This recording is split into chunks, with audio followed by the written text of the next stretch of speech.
नमस्कार दोस्तों, आप सभी को होली की बहुत बहुत शुभकामनाएं। CSR को जानें।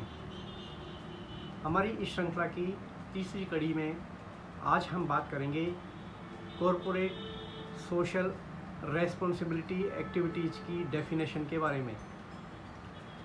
Companies CSR policy amendment rules 2021 जो कि 22 जनवरी 2021 से लागू हो गए हैं कि सेक्शन 2D में CSR की परिभाषा दी गई है। हमारे यहाँ की परंपरा में ईश्वर को जानने के लिए कई रास्ते बताए गए हैं। उनमें से एक रास्ता है नेति नेति, अर्थात यह भी ईश्वर नहीं है, यह भी ईश्वर नहीं है, यह भी ईश्वर नहीं है, और तब एक स्थान पर जाके या ये सब ईश्वर नहीं है, इसलिए हम जान सकते हैं कि ईश्वर क्या है। CSR की ये डेफिनेशन भी कुछ इसी तरह के सिद्धांत पर आधारित है। इसमें कहा गया है कि कंपनी एक्ट 2013 की धारा 135 की स्टैट्यूटरी ऑब्लिगेशन के तहत की गई गतिविधियां जो कि इन रूल्स के अंतर्गत की जाएगी वो CSR एक्टिविटीज़ कहलाएगी, परंतु निम्नलिखित गतिविधियां CSR नहीं मानी जाएगी। तो ये जो फोकस जो है इनका वो इन 6 तरह की उन गतिविधियों पर है जिसके लिए इन्होंने स्पष्ट इनकार किया है कि उनको CSR गतिविधियां नहीं माना जाएगा। तो हम ये देख लेते हैं कि वो 6 तरह की कौन सी गतिविधियां हैं जिनको कि ये CSR एक्टिविटीज़ नहीं मानते। तो स्वाभाविक है कि उसके अलावा जो भी कार्य किया जाएगा वो अगर इन रूल्स के अधीन है तो वो CSR एक्टिविटीज़ कहलाएगा। इसमें सबसे पहला है कंपनी द्वारा अपने सामान्य बिजनेस एक्टिविटीज़ को CSR एक्टिविटीज़ नहीं माना जा सकता है। यानी कि कंपनी अपने रोज़मर्रा के जो कार्य कर रही है, अपना जो बिजनेस कर रही है, अपनी जो मैन्युफैक्चरिंग कर रही है, उसके लिए जो भी एक्टिविटीज़ की जा रही है वो CSR एक्टिविटीज़ नहीं मानी जा सकती।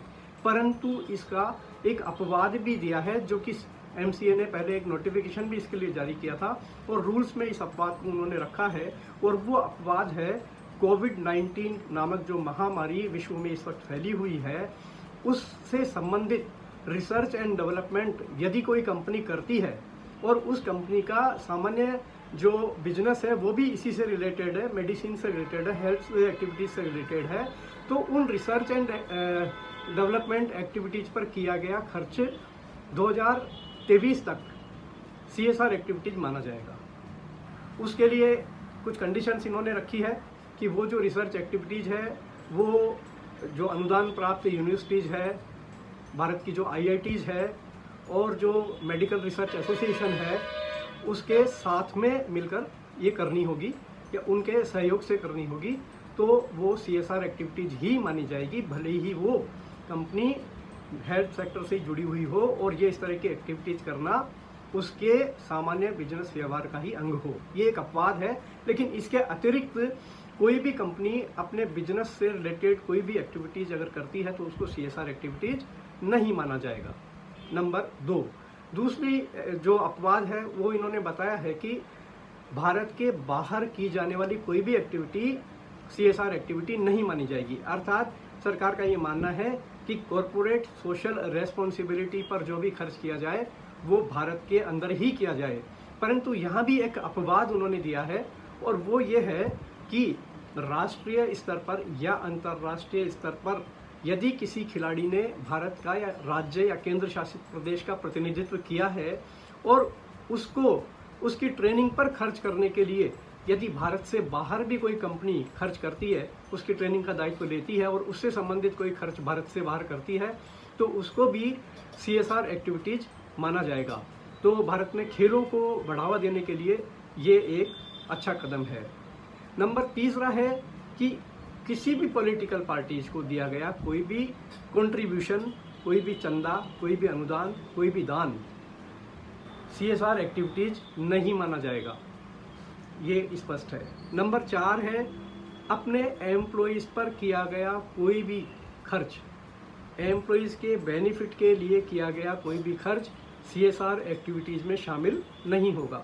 क्योंकि पहले ये देखने में आ रहा था कि कंपनियां अपने CSR फंड का एक हिस्सा अपने एम्प्लॉयज़ के सोशल अपग्रेडेशन के लिए कुछ खर्च कर रही हैं, उनके लिए, उनके बच्चों के लिए स्कूल बना रही है, या अपने कंपनी के कैंपस में कोई हॉस्पिटल खोल रही है अपनी एम्प्लॉयज़ के लिए, तो अब ये स्पष्ट कर दिया गया है कि यदि एम्प्लॉयज़ के बेनिफिट के लिए कोई भी एक्सपेंडिचर कोई कंपनी करती है तो वो CSR एक्टिविटीज़ के एक्सपेंडिचर के अंतर्गत नहीं माना जाएगा। नेक्स्ट है कि स्पॉन्सरशिप पे कोई खर्च किया गया और उस स्पॉन्सरशिप से कंपनी की सर्विसेज या कंपनी के गुड्स की मार्केटिंग हो रही है, तो भी ये एक्सपेंडिचर जो किया गया स्पॉन्सरशिप पे, उसको CSR एक्टिविटी नहीं माना जाएगा।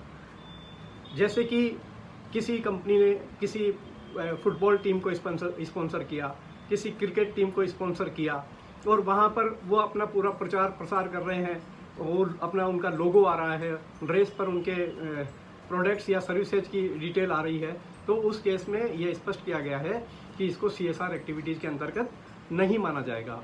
और आखिर में ये कहा गया कि भारत में लागू किसी भी कानून के कारण यदि किसी कंपनी को कोई एक्टिविटी करनी ही होगी, करनी ही पड़ रही है, तो वो एक्टिविटी CSR एक्टिविटी नहीं मानी जाएगी। यानी कि अगर कोई एक्टिविटीज भारत के किसी कानून के तहत किसी कंपनी को करने की बाध्यता ही है, तो वो एक्टिविटी CSR एक्टिविटी में शामिल नहीं होगी। तो दोस्तों, ये जो 6 तरह की एक्टिविटीज़ के लिए ये बताया गया है कि ये एक्टिविटीज़ CSR एक्टिविटीज़ नहीं होगी, तो इसका अर्थ यह है कि इसके अतिरिक्त जो एक्टिविटीज़ की जाएगी वो CSR एक्टिविटीज़ में शामिल मानी जाएगी। तो ये section 2D companies CSR policy amendment rules 2021 की डेफिनेशन में इस बात को स्पष्ट कर दिया गया है। इस श्रृंखला की अगली कड़ी में पुनः हम एक नए विषय वस्तु के साथ में उपस्थित होंगे। आप सभी को पुनः होली की बहुत बहुत शुभकामनाएं। आपका उत्सव बहुत शुभ हो। नमस्कार।